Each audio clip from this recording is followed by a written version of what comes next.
షిరిడి సాయిబాబాకు సంబంధించి నా దగ్గర కొన్ని బుక్స్ ఉన్నాయండి. ఒకటి శ్రీ సాయి లీలామృతం ఎకిరాల భరద్వాజ గారిది, ఇంకొకటి కుర్తాల యోగులు అనేసి శ్రీ సిద్ధేశ్వరానంద భారతీ స్వామి వారిది, ఇంకొకటి శ్రీ గురుచరిత్ర ఇది కూడా ఎకిరాల భరద్వాజ గారిది, ఇంకా రెండు సాయి సచ్చరిత్రం ఇవి రెండు షిరిడి సంస్థానం వాళ్ళు ప్రచురించినవి. రెండు కూడా షిరిడి సంస్థానం వాళ్ళు ప్రచురించిన ప్రతులు, ఒకటి పాతది ఒకటి కొత్తది. విషయం ఒకటే, అంటే కొన్ని సంవత్సరాలకు ఒకసారి ఇన్ని ప్రతులను ముద్రిస్తారు కదా, అలాగే నా దగ్గర రెండు ఉన్నాయి. విషయం అయితే ఒకటే. అసలు మిగతా బుక్స్ అలా ఉంచితే అవి మరలా చూద్దాము. ఈ షిరిడి సాయి సచ్చరిత్రం ఈ బుక్లో అసలుకి ఏముంది, హిందువులకి నచ్చే విషయాలు ఏంటి, నచ్చని విషయాలు ఏమిటి, ఈ ఎక్స్పోజ్ చేసే వాళ్ళు మొత్తం ఎక్స్పోజ్ చేస్తున్నారా లేదా, ఇది కాస్త తెలుసుకునే ప్రయత్నం చేద్దాము.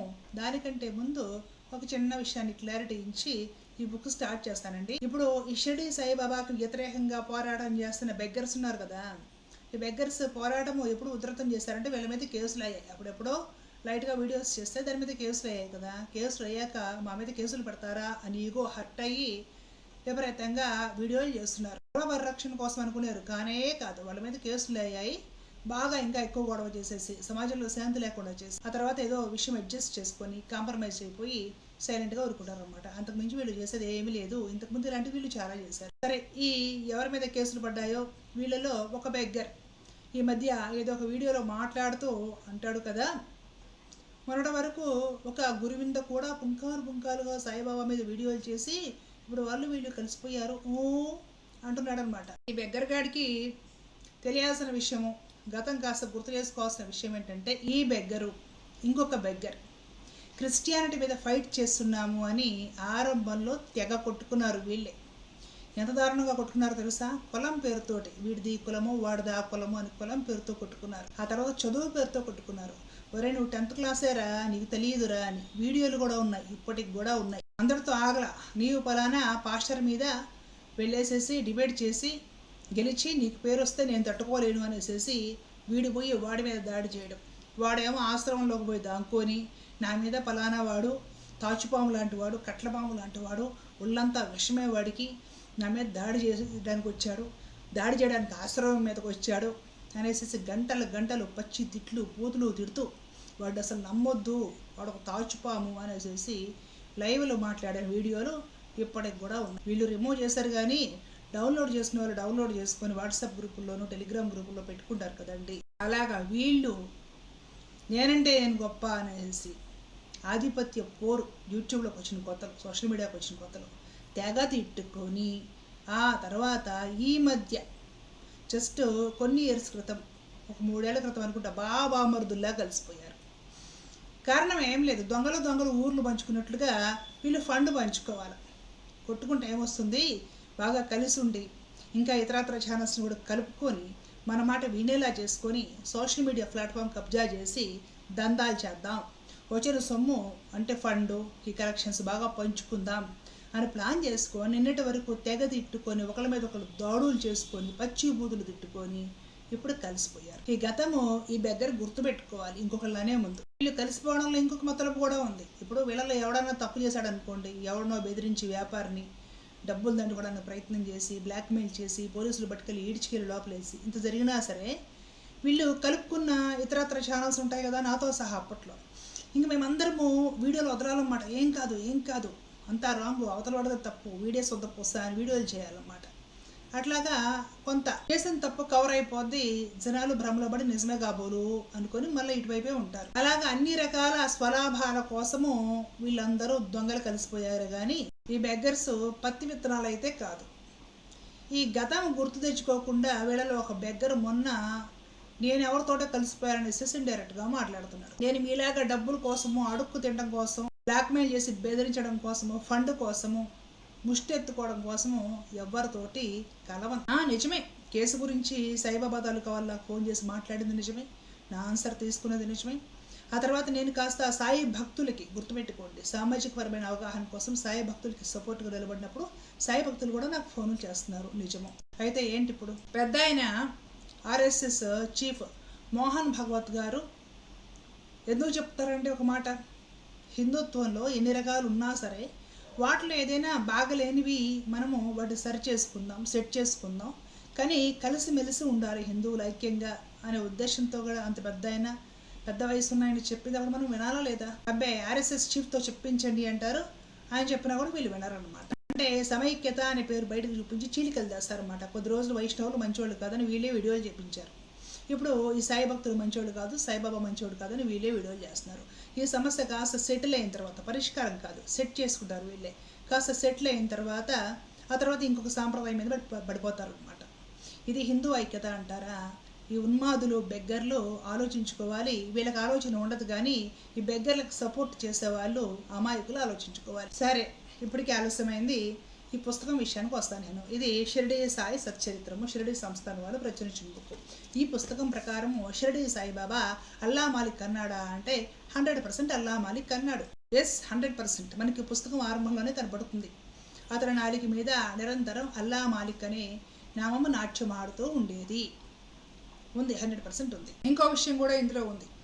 ఇతడి చెవులు 2 కూడా కుట్టి చిల్లులు ఉండేవి అనేది కూడా ఉంది. చెవులు ఎవరు కుట్టించుకుంటారు? పాత రోజులలో భారతీయులందరూ కూడా కులాలకు అతీతంగా ఆడ మగ మొత్తం, ఇప్పుడంటే మగవాళ్ళు కుట్టించుకోవట్లా, అందరూ చెవులు ఖచ్చితంగా కుట్టించుకొని తీరేవాళ్ళు. బంగారం లేకపోతే ఇత్తడివైనా సరే చెవులకి దుద్దులు పెట్టుకునేవాళ్ళు. ఆ విధంగా ఈ సాయిబాబాకు కూడా 2 చెవులు కుట్టి ఉండేవి అన్న విషయం ఈ బుక్లో ఉంది. వెంకూస అనే ఒక మహాత్ముడు తనకు గురువు అన్న విషయం కూడా ఈ బుక్లో మనకి చూడడానికి కనపడుతుంది. అలాగే ఇంకొక విషయం ఏంటంటే మసీదులో దీపాలు వెలిగించుకునేవాడు. సరే, అది హిందుత్వం కోసం కాదండి, వెలుగు కోసం అండి అనుకోండి, ఇబ్బంది ఏమీ లేదు. మసీదుకి ఇతను పాడుపడిపోయిన ఒక మసీదుకి ద్వారకా అని పేరు పెట్టుకున్నాడు. ద్వారకా మాయి అనేది వాడుక మహారాష్ట్ర మరాఠీ భాషలో పిలుచుకోవడం కోసం. అదే మీరు ఉత్తరాది ప్రాంతాలకు వెళ్ళారనుకోండి, ద్వారకా అనేది ఏకాక్షరంతో పిలవకూడదు, ద్వారకాజీ అని పెడతారు, అలాగే పిలుస్తారు. గుజరాత్లో అనుకోండి ద్వారకని ద్వారకా అన్నారు, ద్వారకాజీ అని పిలుస్తారు. అలాగే మహారాష్ట్రలో ద్వారకామాయి అంటారు. ఇతడు పెట్టుకుంది మసీదుకి ద్వారకా అని పేరు పెట్టుకున్నాడు. ఇది ఆ రోజుల్లో పెద్ద సాహసం అనే చెప్పాలి. ఎందుకంటే ఒక పాడుబడిన మసీదులో ఇతడు నివాసం ఉండటానికి వచ్చి ఆ మసీదుకి ద్వారకా అని పేరు పెట్టుకున్నాడు. దీనికి సాంప్రదాయంలో పెద్దలు చాలా ధర్మ సూక్ష్మాలు చెప్తారు. అంటే సందర్భం వచ్చింది కాబట్టి లైట్గా చెప్తున్నాను.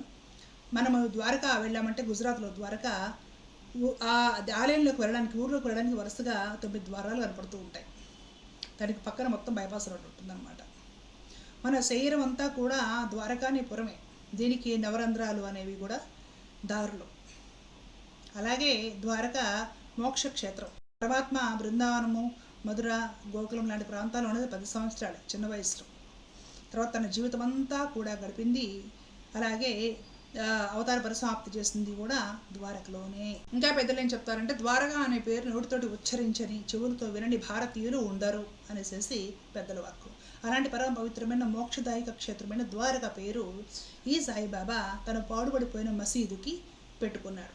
అది పెద్ద సాహసమే. ముస్లింలు ఒప్పుకోరు. మసీదుకి ఆ పేరు పెడితే ముస్లింలు ఒప్పుకుంటారా? ఆ రోజుల్లో ఏదైనా పెద్ద సాహసం చేశాడని చెప్పాలి. అలాగే సాయిబాబా ధరించే దుస్తులు ఏమైతే ఉంటాయో అవి కాస్త ముస్లింలు ధరించే దుస్తుల్లాగే ఉండేవి. కఫిని, అలాగే తలకొక క్లాత్ చుట్టుకోవడము, ముస్లిమ్స్ ఎలాగా చుట్టుకునేవాళ్ళు ఆ రోజుల్లో, ఆ విధంగానే అతడి వేషధారణ ఉంటుంది అనేసి మనకు కనపడే పాత ఫోటోల్లో కనపడుతుంది. ఇంకొక విషయము ఈ సాయి సచ్చరిత్రలో ఏముంటుందంటే ఇతడు ఉరుసు ఉత్సవము జరిపించాడు, శ్రీరామనవమి జరిపించాడు, 2 జరిపించాడు. ఇంకొక విషయం కూడా ఉంటుంది. ఉరుసు ఉత్సవము చేసినప్పుడు వీళ్ళు కర్రలు అవి పాతి దానికి ఏవో మెరుపుల గుడ్డలు చుట్టి ఏదో చేస్తారు కదా, అవి అక్కడ ఉంచుతారు కదా మసీదులో. ఆ ఉరుసు ఉత్సవం అవడమే నెక్స్ట్ డే నిర్దాక్షిణ్యంగా అవన్నీ పీకి బజార్లో పడేసేవాడు అని కూడా ఈ బుక్లో మనకు కనపడుతుంది. ఇక ఉంచేవాడు కాదు, ఆ ఒక్కరోజే ఆ ఉరుసు అయిపోయి నెక్స్ట్ డే అవన్నీ తీసి బయటపడేసేవాడు. మసీదులు అసలు ఉంచేవాడు కాదు అన్న విషయం కూడా ఈ బుక్లో కనపడుతుంది. అలాగే ఇంకొక విషయము, ఇతన్ని చూడడానికి ఎవరైనా భక్తులు ఎవరైనా వస్తే అడిగి మరీ ఇతడు ₹1, ₹2 అలాగా దక్షిణ పుచ్చుకునేవాడు. ఖచ్చితంగా దక్షిణ మాత్రం తీసుకునేవాడు అన్న విషయము ఈ బుక్లో మనకు కనపడుతుంది. అలాగే ఈ సాయిబాబా షిరిడీలో ఉన్న 3 జీర్ణమైన పరిస్థితిలో ఉన్న హిందూ ఆలయాలని తను తీసుకున్న దక్షిణలు ఉంటాయి కదా, తన దగ్గర ఉన్న డబ్బులు ఉంటాయి కదా, ఆ డబ్బులతోటి రిపేర్లు, మరమ్మతులు చేపించి బాగు చేపించాడన్న విషయం కూడా ఈ బుక్లో కనపడుతుంది. అవి ఏంటంటే ఆ షిరిడీలో ఉండే ఒక గ్రామదేవత ఖండోబా ఆలయము, ఇంకొకటి మారుతి ఆలయము, ఇంకొకటి గణపతి ఆలయం. ఈ 3 ఆలయాలు జీర్ణమైన స్థితికి వచ్చి ఎవరు పట్టించుకోకుండా పాడుబడిన స్థితిలో ఉంటే తన దగ్గరకు వచ్చే భక్తుల దగ్గర నుండి విరాళాలుగా అంటే ఈ దక్షిణలు తీసుకొని ఆ దక్షిణలు పెట్టి ఆ గుళ్ళితడు రిపేర్ చేయించినట్లుగా ఈ బుక్లో కనపడుతుంది. ఈ సాయిబాబా తన జీవితంలో ఒక మసీదు కట్టించినట్టుగా కానీ, లేదంటే ఏదైనా ఒక మసీదు రిపేర్ చేయించినట్టుగా కానీ, దర్గా కట్టించినట్టుగా కానీ, ఎవరికైనా చెప్పి దర్గాలు కట్టండి, మసీదులు కట్టండి ప్రోత్సహించినట్లుగా కానీ ఎక్కడ ఈ పుస్తకంలో లేదు. ఇంకొక విషయం కూడా ఉంటుంది. ఒక ముస్లిం వ్యక్తి ఇంకొక వ్యక్తిని మతం మార్చి గర్వంగా అయి సాయిబాబా దగ్గరికి వచ్చి నేను మతం మార్చాను ఇతడిని అని చెప్తే లాగి 2 పీకి నీ తల్లిని మార్చుకుంటావా, నువ్వు పుట్టిన మతంలోనే నీవు ఉండాలి అనేసి చెప్పడం కూడా ఈ బుక్లో కనపడుతుంది. అలాగే అప్పుడప్పుడు ఇతడు కాస్త పిచ్చి పిచ్చిగా ప్రవర్తించేవాడని, తిట్టేవాడని, కొట్టేవాడని కూడా ఈ పుస్తకంలో కనపడుతుంది.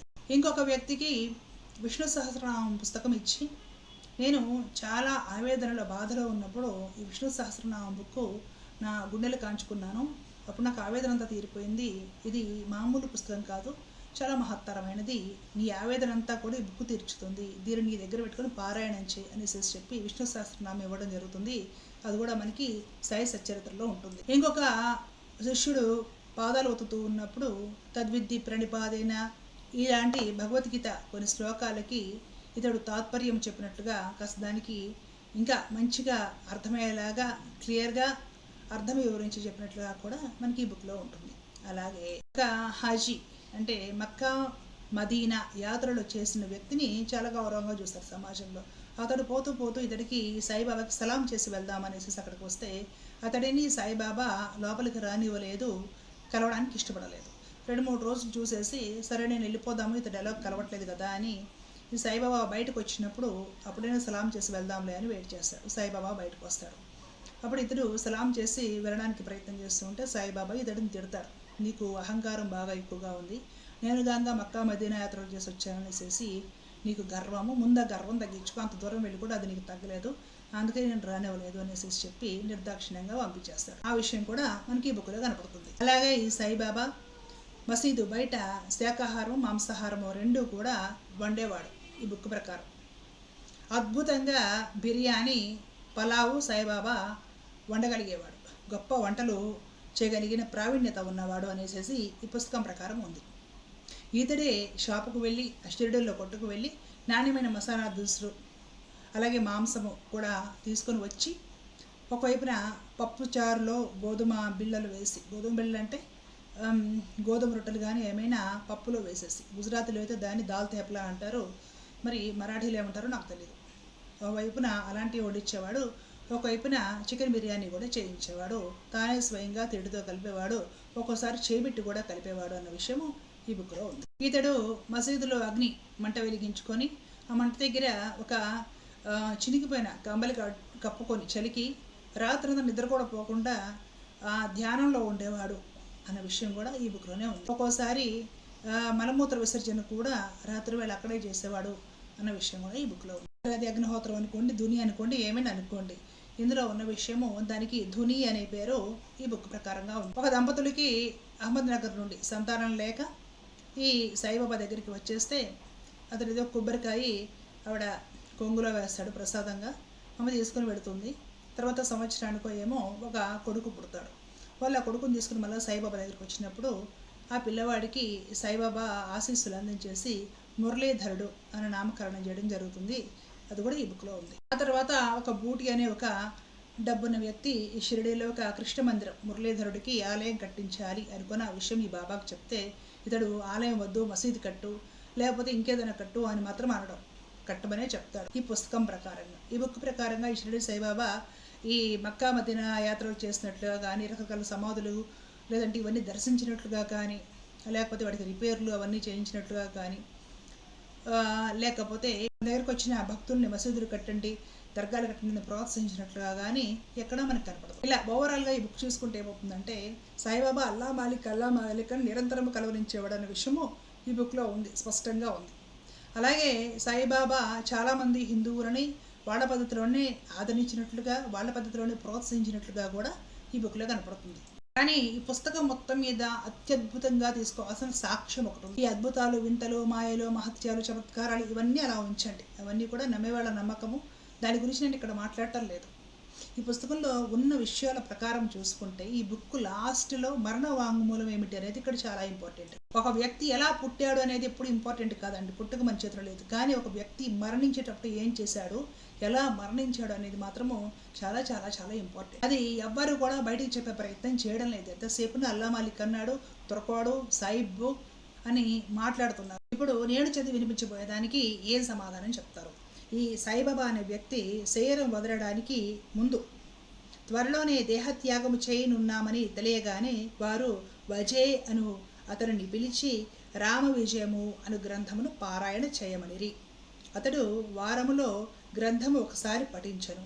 తిరిగి దానిని చదవమని బాబా ఆజ్ఞాపింపగా అతడు రాత్రింబవళ్ళు దానిని చదివి 3 దినములలో 2వ పారాయణము పూర్తి చేసెను. ఈ విధముగా 11 దినములు గడిచెను. అతడు తిరిగి 3 రోజులు చదివి అలసిపోయాను. బాబా అతనికి సెలవిచ్చి పొమ్మనను. బాబా నెమ్మదిగా నుండి ఆత్మానుసంధానంలో మునిగి చివరి క్షణమునికై ఎదురు చూచుచూ ఉండేది. తిరిగి ఏం చెప్తారు, దీని తర్వాత ఏముందో కూడా మీకు చదివి వినిపిస్తా.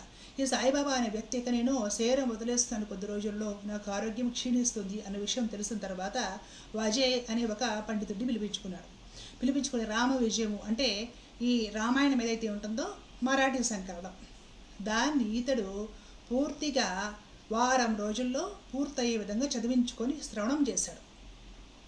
రామాయణం చదివించుకున్నాడు ఒక వ్యక్తిని తాను పిలిపించుకొని. వారం రోజుల్లో ఇతడు కంప్లీట్ చేశాడు రామాయణం అంతా చదవడం. చేసిన తర్వాత అతడు మరలా సాయిబాబా రెండోసారి రామాయణం చదివి వినిపించు అని అడుగుతాడు. అప్పుడు ఈ వజయ్ అనే వ్యక్తి పగలు రాత్రి కంటిన్యూషన్గా చదువుతూ ముందు వారం రోజుల్లో పూర్తి చేసిన ఆ రామ విజయం అనే గ్రంథాన్ని 3 రోజుల్లో పూర్తి చేస్తాడు. పగలు రాత్రి సాయిబాబా రామాయణం వింటాడు. అలా 11 రోజుల వరకు గడిచిపోయిన తర్వాత మరలా రామాయణం చదవమని అడుగుతాడనమాట. మరలా ఇతడు 3 రోజులు రామాయణం చదివి పూర్తిగా పగలు రాత్రి ఈ చదివిన వ్యక్తి పాఠకుడు వజయ్ అనే వ్యక్తి అలసిపోతాడు బాగా. దాంతో ఇక షిరిడి సాయిబాబా అతన్ని వెళ్ళమని ఆజ్ఞాపించాడు. అతడు వెళ్ళిపోయాడు.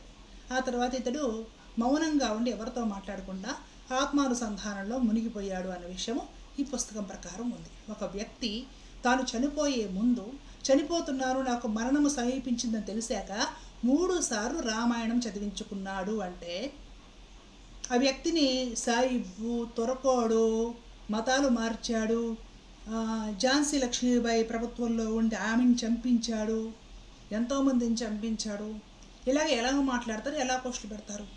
ఈ పుస్తకం పూర్తిగా చదవకముందు ఆ పోస్టులు చూసి నేను కూడా వీడియోలు చేశాను. అంతా వాట్సాప్ యూనివర్సిటీ అన్నమాట. సగానికి పైగా ఉండేది ఫేక్ పోస్టులు, వీళ్ళ ఉన్మాదం పోస్టులు. ఇప్పుడు ఈ షిరిడి సాయిబాబా విషయంలో గొడవలు చేస్తున్న వాళ్ళు ఎవరైతే ఉన్నారో, మీ ఇళ్లలో మరణించిన వాళ్ళు, తాత ముత్తాతలు, అమ్మమ్మలు, నానమ్మలు, తల్లులు, తండ్రులు ఎవరో ఉంటారు కదా, పోయిన వాళ్ళు ఎవరైనా ఉంటే వాళ్ళు పోయే ముందు రామాయణం నాకు చదివి వినిపించని ఎంతమంది అడిగారు? ఎవరిని అడిగారా? ఒక వ్యక్తి తాను పోయే ముందు రామాయణం నాకు వినిపించు అని పగలు రాత్రి చదివించుకొని 3 పర్యాయాలు రామాయణం కంప్లీట్ చేశాడు. ఆ తర్వాత ఒక 3 రోజులు తను జీవించి ఉన్నప్పుడు ఆత్మానుసంధానంలో మునిగి మౌనంగా ఉన్నాడు. ఆ తరువాత ఆత్మానుసంధానంలో మునిగి చివరి క్షణమునకై ఎదురు చూచుచూ ఉండేది. ఆ 2-3 దినములు ఇతడు భిక్షకు కూడా బాబా గ్రామం బయటకు పోవుట, భిక్షాటనము చేయుట మొదలుగునవి మాని మసీదులో కూర్చుండేది. చివరకు బాబా చైతన్యంతో ఉండి అందరినీ ధైర్యంగా ఉండమని సలహా ఇచ్చిరి. వారు ఎప్పుడు పోయేదో ఎవరికి తెలియనేలేదు. ప్రతిదినము కాకాసాహెబ్ దీక్షిత్, శ్రీమాన్ బూటి వారితో కలిసి మసీదులో భోజనము చేయుచూ ఉండేవారు. ఆనాడు 1918 అక్టోబర్ 15వ తారీఖు దసరా పండుగ. హారతి బిమ్మట వారిని వారి బస్సులకు పోయి భోజనం చేయమని. అయినను కొంతమంది లక్ష్మీబాయి సిండే, బాగోజీ షిండే, బయాజీ, లక్ష్మణ్ బాలాషింపి, నానాసాహెబ్ నిమోన్కర్ అక్కడనే ఉండేది. వాళ్ళందరూ హిందువులే, ఒక్క ముస్లిం లేడు ఇక్కడ. లక్ష్మీబాయి సిందేకి 9 రూపాయలు దానం చేసిన బిమ్మట బాబా తనకు ఆ స్థలం అంటే మసీదు బాగాలేదని, అందుచేత తనను రాతితో కట్టిన బూటీ మేడలోకి తీసుకుని పోయినా అచ్చట బాగుగా ఉండును అని చెప్పాను. ఇవి అతని చివరి మాటలు. ఈ తుది పలుకులాడుచు బాబా బయాజీ తాత్యా కోతేపై ఒరిగి పురాణములు విడిచాను. బాగోజీ దిని కనిపెట్టను. దిగువ కూర్చుని ఉన్న నానాసాహెబ్ నిమోన్కర్కు ఈ సంగతి చెప్పాను. నానాసాహెబ్ నీళ్లు తెచ్చి బాబా నోటిలో పోసను. అవి బయటకు వచ్చాను. అతడు బిగ్గరగా ఓ దేవా అని అరిచాను. అంతలో బాబా కంటి తెరిచి మెల్లగా హా అన్నాడు. బాబా తన భౌతిక శరీరాన్ని విడిచిపెట్టని తేలిపోయాను. ఇక్కడ నానాసాహెబ్ అంటే కూడా హిందువేనండి.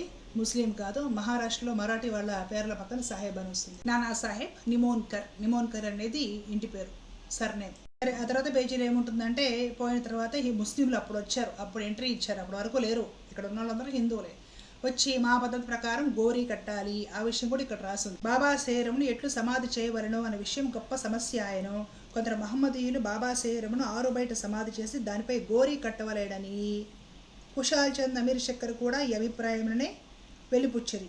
కానీ రామచంద్ర పాటిలను గ్రామ మనసుబు గ్రామంలో వారందరితో నిశ్చితమైన దృఢ కంఠస్వరముతో, మీ ఆలోచన మాకు సమ్మతము కాదు, బాబా శరీరం రాతివాడాలో పెట్టవలసిందే అనను. అందుచే గ్రామస్తులు 2 వర్గములుగా విడిపోయి ఈ వివాదం 36 గంటలు జరిపారు. ముస్లింలు ఇతను పోయిన తర్వాత అప్పుడు ఎంట్రీ ఇచ్చారు, మా ప్రకారం గోరీ కట్టాలి, బయట పబ్లిక్లో అంటే ఆరు బయట పెట్టేసేసి పూడ్చి గోరీ కట్టాలి అనేసి వీళ్ళు గొడవ చేశారు. హిందువులేమో అలా కుదరదు అని వాళ్ళు. ఆ గ్రామ మనసుబు గారు వచ్చారు అక్కడికి. వచ్చాక 2 వర్గాలుగా చీలిపోయారు. 36 గంటలు వాదోపవాదాలు సాగిన తర్వాత ఫైనల్గా బాబా చనిపోవడానికి ముందు, శరీరం వదలడానికి ముందు ఏం చెప్పాడు, నాకు ఇక్కడ బాగాలేదు, మసీదులో బూటీవాడలోకి తీసుకువెళ్ళన్నాడు కదా, దాని అభిప్రాయాన్ని గౌరవించి వాళ్ళు ఈ కృష్ణుడు కోసము కట్టించిన ఆ బూటీవాడ ఆలయం ఏదైతే ఉందో దాంట్లో ఈతనిని పెట్టారు.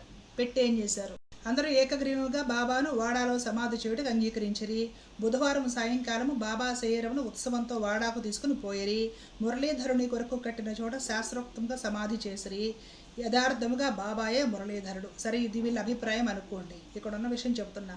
వాడా దేవాలయం అయ్యను, అది ఒక పూజా మందిరం అయ్యను. అనేక మంది భక్తులు అచ్చడికి పోయి శాంతి సౌఖ్యములు పొందుచున్నారు. ఉత్తర క్రియలు బాలాసాహెబ్ భాటే ఉపాసనీ బాబా నెరవేర్చి. ఉపాసనీ బాబా బాబాకు గొప్ప భక్తుడు. ఇక్కడ ఏమనుంది, మనం తీసుకోవాల్సిన 2 పాయింట్లు, బాబా మురళీధరుడా, బాబా రాముడా, ఆ విషయాలు అలా ఉంచేయండి. ఇక్కడ దీని ప్రకారం మనం తీసుకోవాల్సిన 2 పాయింట్లు ఏంటంటే, ఈ బాబా పోయినప్పుడు ఇతడికి శాస్త్రోక్తముగా ఎలా అయితే ఒక సన్యాసులు ఖననం చేస్తారో అలాగా కృష్ణుడి కోసం కట్టిన బూటీవాడలో ఖననం చేశారన్న విషయం ఈ బుక్లో స్పష్టంగా ఉంది.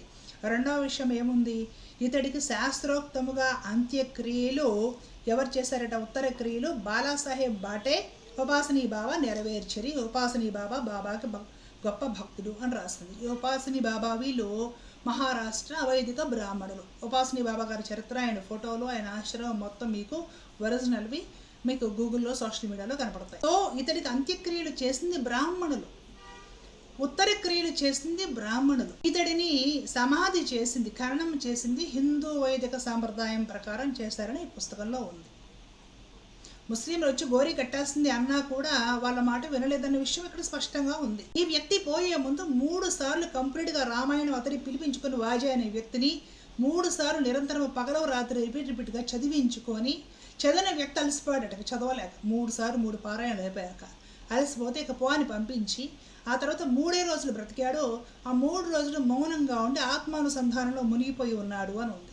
ఇతడి దగ్గరికి ముస్లింలు వచ్చారని కానీ, ఆ మరణించే ముందు నమాజులు చదివారు, కల్మాలు చదివారు, ఇతడు నిరంతరము నమాజులు చేసుకున్నాడని కానీ, తర్వాత ముస్లిం పద్ధతి ప్రకారము ఇక్కడ గోరీ కట్టారని కానీ, పూడ్చారని కానీ ఏమీ లేవు. ఒక వ్యక్తి మరణించే ముందు ఏమి చేశాడని దాన్ని గౌరవించాలి, అక్కర్లేదు కనీసం. ఈ సాయిబాబాని గురువు అని దేవుడని ఒప్పుకోకపోతే ఒప్పుకోపోయారు, ఇబ్బంది ఏం లేదు. ఒప్పుకునే వాళ్ళు ఒప్పుకుంటారు, ఒప్పుకోని వాళ్ళు ఒప్పుకోరు, ఎవరిష్టం వాళ్ళది. గురువుగా తీసుకునేవాడు తీసుకుంటున్నారు. ఒక భక్తుడిగా అయినా మనం గౌరవించాలి, అక్కర్లేదా? ఆరంభంలో ఉన్న అల్లా మాలిక్ అనే పేరు ఒకటి పట్టుకొని తొరకోడు అని గొడవ చేస్తున్నారు కదా, ఇదే వ్యక్తి మీరు చెబుతున్న ఈ తొరకోడే మరణించడానికి ముందు మరణ వాంగ్మూలం ఏముందో గమనించారా?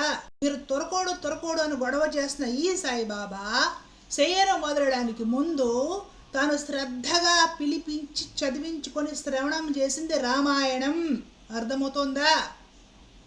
ఈ పుస్తకం ప్రకారం అల్లా మాలిక్ అనేది నిజమని మీరు తీసుకుంటే మరణ వాంగ్మూలం ఎందుకు తీసుకోరు?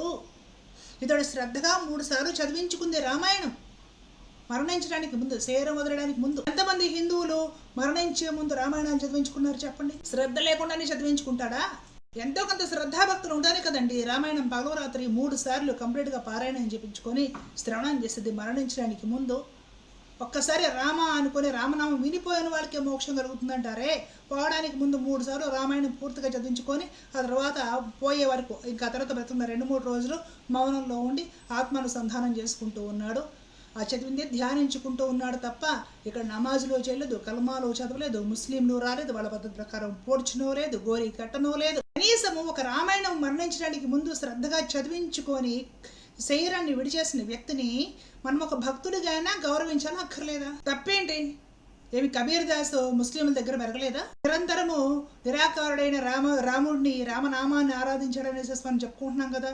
అట్లాగే ఈ షిరిడి సాయిబాబా అనే వ్యక్తి కూడా పోవడానికి ముందు రామాయణం చదివాడు, రామాయణం విన్నాడు, శ్రవణం చేశాడు, రామాయణం చదివించి కూడా శ్రవణం చేశాడు, 3 సార్లు కంప్లీట్ చేశాడు. తర్వాతకి ఎవరితో మాట్లాడకుండా ఆత్మానుసంధానం చేసుకుంటూ ఉన్నాడు. మరి ఈతడిని కూడా ఒక భక్తుడిగా అయినా సరే ఒక గురువుగా గౌరవిస్తే తప్పేంటి? గౌరవించుకునే వాళ్ళు గురువుగా భావించుకుంటారు. అంటే వీళ్ళ ఉన్మాదం ఎలా ఉంటుందంటే ఆ మతంలో ఉంటే అదొక ఉన్మాద మతము, ఎడార మతం, దాంట్లో ఉండకూడదు, అది రాంగ్. సరే పోనీ ఏదైనా హిందుత్వ పద్ధతులు పాటిస్తేనేమో ఆమె నమ్మం, ఏ పద్ధతులు పాటించినా వాడు తొరకోడే. ఇలాగ మాట్లాడుతుంటే ఎవరు ఉంటారండి? ఎవరు గౌరవిస్తారు మనల్ని? ఇప్పుడు హిందుత్వాన్ని కలుపుకోవాలా, లేకపోతే హిందుత్వ పరిరక్షణ పేరుతో రకరకాల సాంప్రదాయాలు ఇవన్నీ చెప్పేసేసి విడదీయాలా? వైష్ణవ సాంప్రదాయము, శైవ సాంప్రదాయం ఉంటే వైష్ణవ మతము, శైవ మతం అని పేర్లు పెట్టి సృష్టించి ప్రచారం చేశారు. ఇప్పుడు సాయి మతం అంటున్నారు, రేపు ఇంకేదన్నా చూపించి దానికి మతం అంటారు. ఇలా మతాల పేరుతోటి హిందుత్వాన్ని విడగొట్టడం ఏమిటి? 1000 సాంప్రదాయాలు ఉంటాయి, ఎవరి సాంప్రదాయం వారు పాటించుకుంటారు, అందరూ హిందువులే. ఏదైనా కొంచెం మిస్టేక్స్ ఉంటే, ఇప్పుడు ఈ సాయిబాబా గుళ్ళకు సంబంధించిన విషయాల్లో కూడా ఏదైనా చిన్న చిన్న మిస్టేక్స్ ఉంటే సరి చేసుకోమని చెప్తే వాళ్ళు అర్థం చేసుకుంటారు. అంతేకాని పరమ దుర్మార్గంగా అసలు వేరే మతము, తొరకోడు, అది ఇది ఏదో బోటీలు తినేవాడు, ఇంత నీచంగా మాట్లాడుతుంటే అవతలకు బాధ అయితే ఇప్పుడు దీనికి ఏం సమాధానం చెప్తారు? సాయిబాబా చనిపోవడానికి, శరీరం వదలడానికి ముందు 3 సార్లు కంప్లీట్గా రామాయణం చదివించుకొని శ్రవణం చేసి ఆత్మానుసంధానం చేసుకుంటూ శరీరం విడిచిపెట్టాడు. అక్కడ అసలు ముస్లిమ్స్ హ్యాండే లేదు ఈ బుక్ ప్రకారం, సాయిబాబా సచ్చరిత్ర ప్రకారము. గౌరవించరా? జై శ్రీరామ్ అని పేరు చెప్పుకొని బతుకుతున్నారే, రామాయణం చదివి శరీరం విడిచిపెట్టేసిన వాడిని గౌరవించారా మీరు? అడుగుతారండి ఈ పుస్తకంలో రాసిన విషయాలు. అంటే ఏంటంటే వీళ్ళకి దొరికిన పాయింట్లు కొన్ని వీళ్ళకి అనుకూలంగా ఉన్నవి మాత్రమే తెగ ప్రచారం చేస్తున్నారు. వీళ్ళు చెప్పుకోవడానికి వీళ్ళేవి. ఇప్పుడు ఏదో ఒక రకంగా ఈ సాయిబాబాని, సాయి భక్తుల్ని బాగా కించపరచాలి, దానికి తగ్గట్టు ఉండేవి ఏదైనా ఉంటే అవి మాత్రమే ప్రచారం చేస్తున్నారు. దీంట్లో మంచి విషయాలని పక్కన పెట్టేస్తున్నారు. అది జరుగుతుంది, గమనించండి. ఇంతకంటే ఎక్కువ ఆటలు సోషల్ మీడియాకి వచ్చిన కొత్త నేను కూడా ఆడా, కానీ ఆటల్లో నా స్వార్థం ఏమీ లేదు. ఇలాంటి దిక్కుమాల వాట్సాప్లో పోస్టులు, ఈ వాట్సాప్ గ్రూపుల్లో, దరిద్ర గ్రూపుల్లో ఉండి ఇవన్నీ నిజమే కాబోలని కాస్త ఉన్మాదం నేను తెరకెక్కించుకున్నా.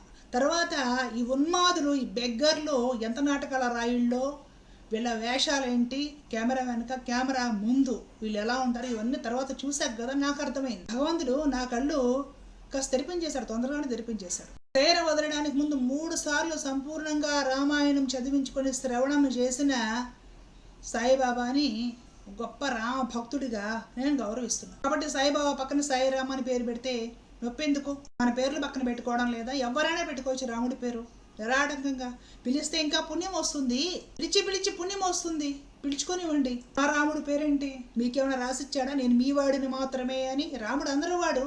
ఒక రామ భక్తుడికి రాముడి పేరు పక్కన పెట్టుకునే అర్హత లేదా? రాముడి పేరుతో బెగ్గింగ్ మాఫియా నడుపుకునే మనకి అర్హత ఉంది జై శ్రీరామ్ అనడానికి. సాయి భక్తులు ఈ మాఫియాలో పడద్దు. ఏమైనా చిన్న చితక మిస్టేక్స్ ఉంటే ఈ సాయి మందిరాల్లో పరిష్కారం చేసుకోవాలి, అందరం కలిసిమెలిసి ఉండాలి. హిందుత్వంలో వేల సాంప్రదాయాలు ఉన్నాయి, ఎవరి వాళ్ళు పాటించుకుంటారో అందరూ హిందువులే. ఎవడో వేలు పెట్టేసి సాంప్రదాయం కరెక్ట్ కదా, అది కరెక్ట్ కదా అనేసి కెలికే పని చేస్తే గట్టిగా బుద్ధి చెప్పండి. పని పాటలని బెగ్గర్స్ మొత్తము మెయ్యడానికి, పొట్టకూడి కోసం వీళ్ళకి సోషల్ మీడియా దొరికింది, గొడవలు సృష్టిస్తున్నారు, అంతకంటే ఏమీ లేదు. అందరికీ మంచి జరగాలని, భగవంతుడు అందరినీ చల్లగా చూడాలని కోరుకుందామండి. సమాజం బాగుండాలి, అందరూ నైతిక విలువలతో కూడిన ప్రశాంతమైన సమాజంలో బ్రతకాలి. జై హింద్.